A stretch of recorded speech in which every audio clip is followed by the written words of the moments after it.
rocher, ta lumière est mon sauveur. Je ne crains rien. Il est mon rempart et mon ferme soutien. De qui pourrais-je avoir peur? Shalom. Nous avons aujourd'hui la croquette biblique numéro 75, tirée de Job au chapitre 9, le verset 4. Il y est écrit: à lui la sagesse et la toute-puissance.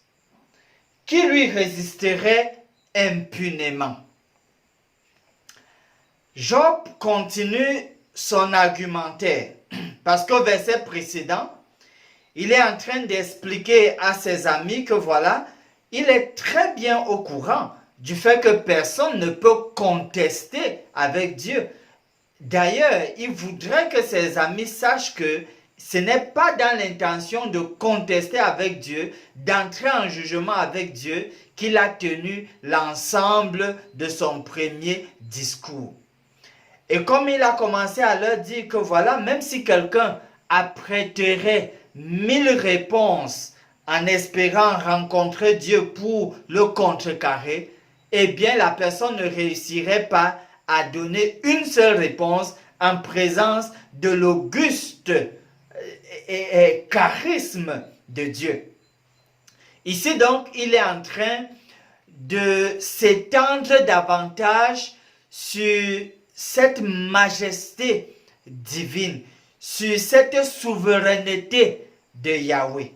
En réalité, comme on le sait, quand on dit Yahweh Chaman, l'Éternel est ici, c'est pour faire allusion à l'omniprésence de Dieu. Quand on parle de El Shaddai, c'est pour parler de l'omniprésence de Dieu. Dieu est tout puissant.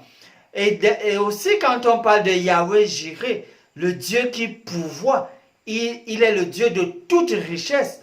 Évidemment, Yahweh Ophni, c'est le Dieu de la guérison. Donc, les attributs de Dieu sont mis en exergue et se retrouvent impliqués dans ce que Job dit, parce qu'en fait, il voudrait que ce soit clair, on ne peut pas vraiment contester avec lui et que ce soit de manière impunie. La maladie a la capacité, a le potentiel de pouvoir faire que l'on se pose des questions existentielles, que l'on se pose des questions sur Dieu, que l'on se pose des questions sur l'engagement personnel qu'on a à servir Dieu ou à lui appartenir.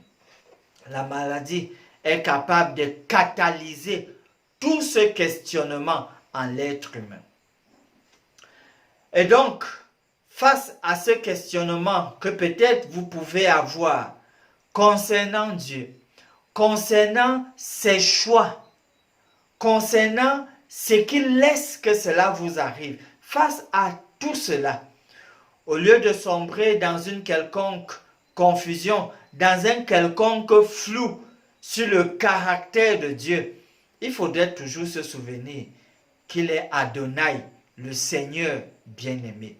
Et dans ce sens, il nous intéresse, en guise de promesse, de vous accorder ces paroles de bénédiction que nous trouvons dans la parole de Dieu, dans les écrits sacrés. Et de tout cœur, je prie que le Seigneur exauce et permette que ces paroles de bénédiction puissent être votre partage en ce moment.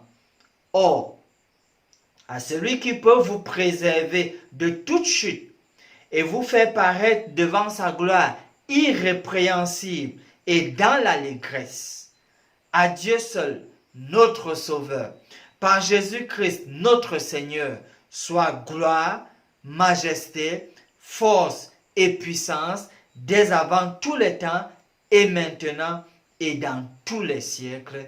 Ainsi, nous pouvons dire Amen, pour que ce Dieu tout-puissant soit votre portion, votre partage dès maintenant et pour toujours, et qu'il reste le garant de votre bénédiction.